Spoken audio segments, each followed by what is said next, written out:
देश से गद्दारी करने का मतलब है सजा। और जो देश के गद्दार हैं उन्हें देश में रहने की जरूरत नहीं है। एटीएस ने बताया है कि जासूसी नेटवर्क का ऑपरेशन क्रॉस स्टेट था। इसका रिसर्च गोवा, गुजरात तक किया गया। आप लोग चैनल 1 देख रहे हैं, मैं हूं आपके साथ आकिब आफ्ताब।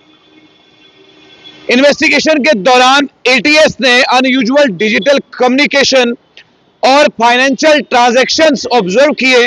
सोशल मीडिया पे फेक प्रोफाइल, बार बार international numbers plus banking transaction जो सस्पिशियस लगा। एटीएस ने एक बहुत बड़ी कामयाबी जो है वो गुजरात में हासिल की और वही खबर मैं आपके साथ साझा कर रहा हूं। जो लोग गिरफ्तार हुए हैं उनका रोल क्या था। अजय कुमार सुदर सिंह गोवा में रहता है और पहले आर्मी का सूबेदार हुआ करता था। एटीएस के मुताबिक उन पे आरोप है कि उन्होंने पाकिस्तान लिंक्ड हैंडलर्स को कॉन्फिडेंशियल मिलिट्री इंफॉर्मेशन दी, जैसे army unit deployments, personal postings, movement plans, transfer और भी कई चीजें। इन्वेस्टिगेशन ने यह भी बताया है कि उनके फोन से ट्रोजन मलवार फिल्म मिली। अब आप ये देखिए कि क्या कुछ मिल रहा है। जो उनके फोन के डाटा रिमोटली एक्सेस करने के लिए भेजी गई थी ताकि बार बार मैसेजेस, फोन कॉल्स ना करना पड़े, मलवार से डायरेक्ट डाटा मिल सके। दूसरा शख्स कोई मर्द नहीं है, औरत है। रश्मानी रविंद्र पाल, उम्र 35 साल, दमन की रहने वाली। एटीएस के मुताबिक वो पाकिस्तान हैंडलर के लिए की कॉन्डक्ट फैसिलिटेटर थी। उन्होंने फेक ऑनलाइन आइडेंटिटी जैसे प्रिया ठाकुर बनाई, जिसके थ्रू इंडियन आर्मी पर्सनल से कांटेक्ट एस्टैब्लिश किया और उनकी इंफॉर्मेशन पाकिस्तानियों को देने लगी। रश्मानी को लिस्ट ऑफ मोबाइल नंबर्स दिए जाते थे जिन्हें टारगेट करना था। फिर टारगेट से सेंसिटिव इंफॉर्मेशन निकालने के लिए उनसे दोस्ती या ट्रस्ट रिलेशन बनाना पड़ता था। फाइनेंशियल रिकॉर्ड्स में एक अकाउंट खोला गया था एयरटेल पेमेंट बैंक के नाम से, जहां से जो पता है जो फॉरेन हैंडलर्स ने बहुत पैसा जो है वो ट्रांजैक्ट किया था।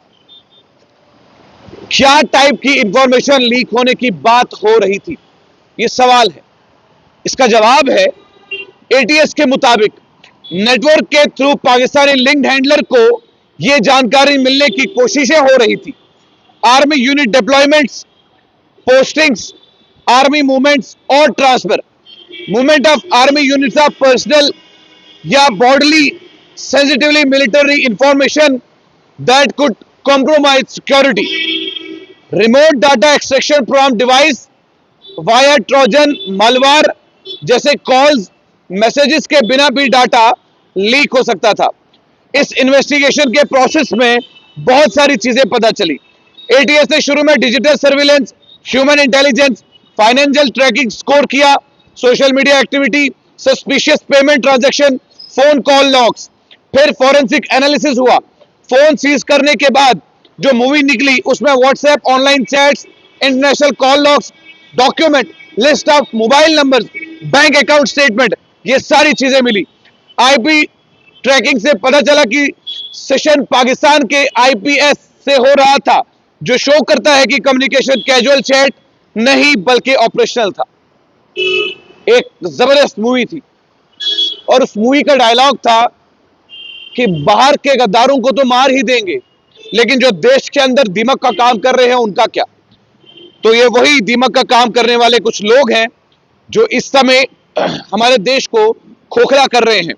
Gujarat ATS bust Pakistan link spy network, जिसमें एक्स आर्मी सूबेदार एके सिंह और रश्मानी पाल गिरफ्तार हुए हैं सेंसिटिव मिलिट्री इंफॉर्मेशन देने के लिए।